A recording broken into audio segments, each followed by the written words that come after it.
Discrete masses के बारे में और हमने पढ़ लिया है कंटिन्यूस मासेस के बारे में कि कैसे उनका सेंटर ऑफ मास निकाला जाए। आगे हम लोग ये देखने वाले हैं कि हमारे पास एक नई प्रॉपर्टी आने वाली है जिसको अपन बोलते हैं moment of inertia. Moment of inertia, ठीक है, ये हमारी एक नई प्रॉपर्टी आने वाली है। और मोमेंट ऑफ इनर्शिया को हम कैसे डिफाइन करते हैं? It is the product of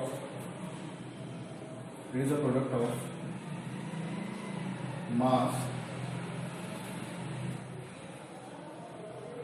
and the square of distance from an axis। तो हम इसको डिफाइन करते हैं, it is the product of mass and the square of distance from an axis. अगर हम मोमेंट ऑफ इनर्शिया को आई से denote करेंगे तो it will be equal to m into D square, जहां पर m इस ऑब्जेक्ट का मास होगा और ये जो एक्सिस है, इस एक्सिस से इस मास की डिस्टेंस रहेगी बेटा d, राइट। तो इसका मोमेंट ऑफ इनर्शिया जो होगा इस एक्सिस के अबाउट होगा m इंटू डी स्क्वायर। अब हमको अगर अलग अलग ऑब्जेक्ट्स के मोमेंट ऑफ इनर्शिया हमको कैलकुलेट करने हैं, उससे पहले हम कुछ और इम्पोर्टेंट बातें हम लोग सीख सकते हैं। जैसे सीखने वाली बात यह है कि अभी तक हमने ये देखा है कि किसी भी ऑब्जेक्ट के अंदर कोई भी आर्बिट्ररी जो मेरा ऑब्जेक्ट है उसका जो मैं सेंटर ऑफ मास निकालता हूँ, सेंटर ऑफ मास, उसके मेरे x, y और z कोऑर्डिनेट्स निकल के आते हैं। और अगर मैं इस सेंटर ऑफ मास को अगर मैं मेरी रेफरेंस कोऑर्डिनेट एक्सिस से अगर मैं इसको कनेक्ट करता हूँ तो ये मेरा पोजीशन वेक्टर r निकल के आता है, राइट, ठीक है। तो हम ये कह देते हैं पूरे ऑब्जेक्ट का अगर मास हमारा m है और उसका सेंटर ऑफ मास अगर मेरा r है, ठीक है ना, तो r वेक्टर है, तो हम ये कह सकते हैं कि दिस इज इक्वल्स टू, इसमें जितने भी छोटे छोटे इंडिविजुअल मासेस होंगे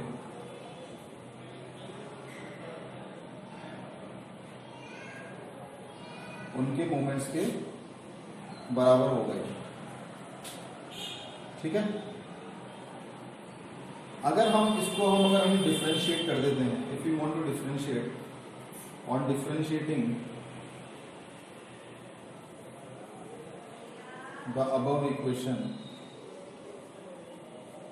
वी गेट, हमको क्या मिलेगा, m into D R by D T.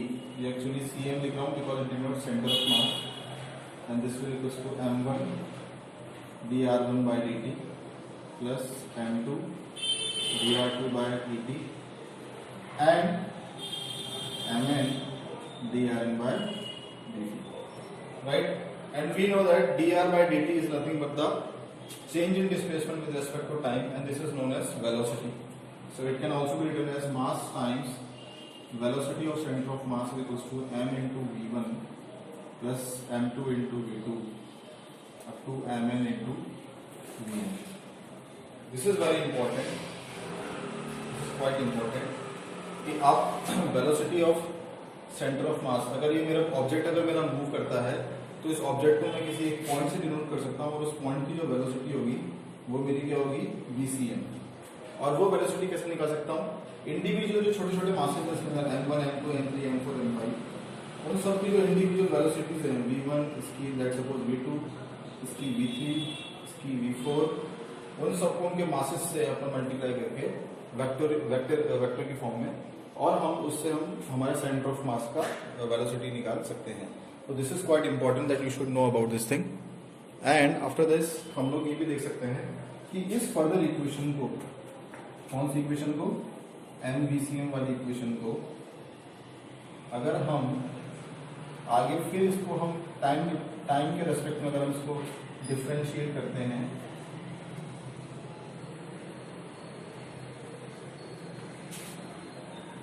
on differentiating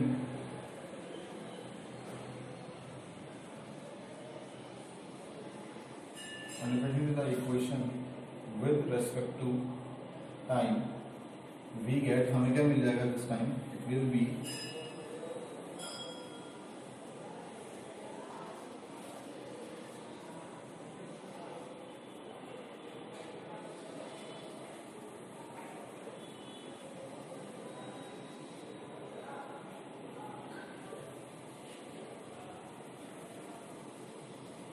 now we know that कि the rate of change of velocity with respect to time is known as acceleration, so we can write it down m into acm is equals to m1 a1 plus m2 a2 up to mn a।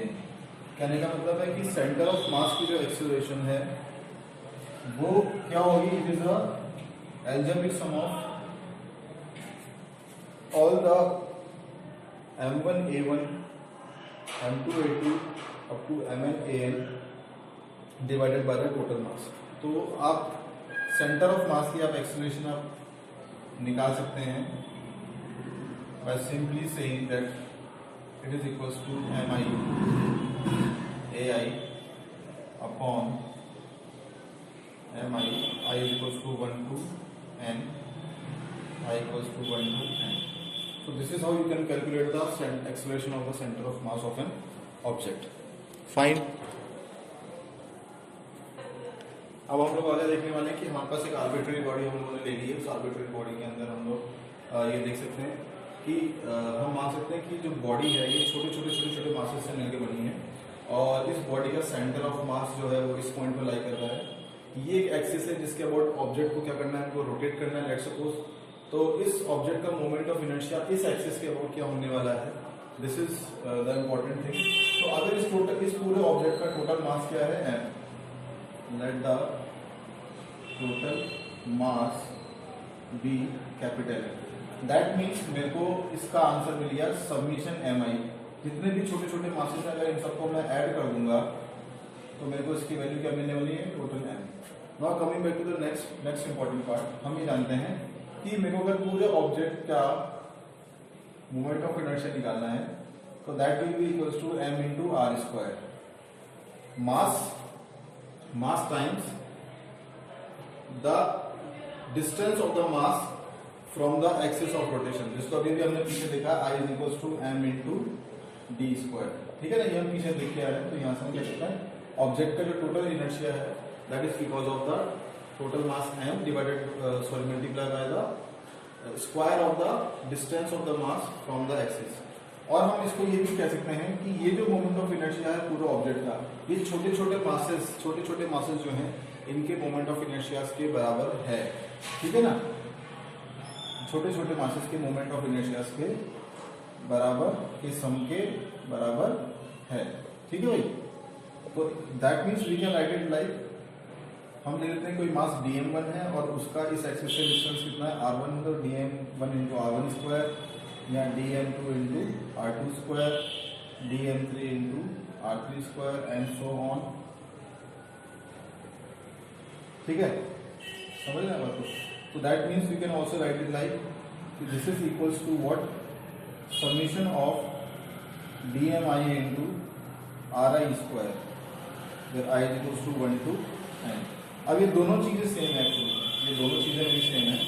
तो यहाँ पर मैं दो formula create कर सकता हूँ। एक तो मैं ले सकता हूँ कि किसी भी अगर मेरे पास ऑब्जेक्ट, कोई भी मेरे को ऐसा ऑब्जेक्ट दे रखा है जिसमें मैं इंडिविजुअली छोटे छोटे मासेस को मैं लोकेट कर सकता हूँ, तो उसके लिए मैं उसको ट्रीट कर सकता हूँ as a discrete mass system. और उस केस में मैं इसको लिख पाऊंगा फॉर्मूले को, this will be equals to dm1 r1 square plus dm2 r2 square and so on, right. और अगर मेरे को कोई डिस्क्रीट मास सिस्टम नहीं दे रखा हो, मतलब मैं यहाँ इसको लिख सकता हूँ दिस इज फॉर द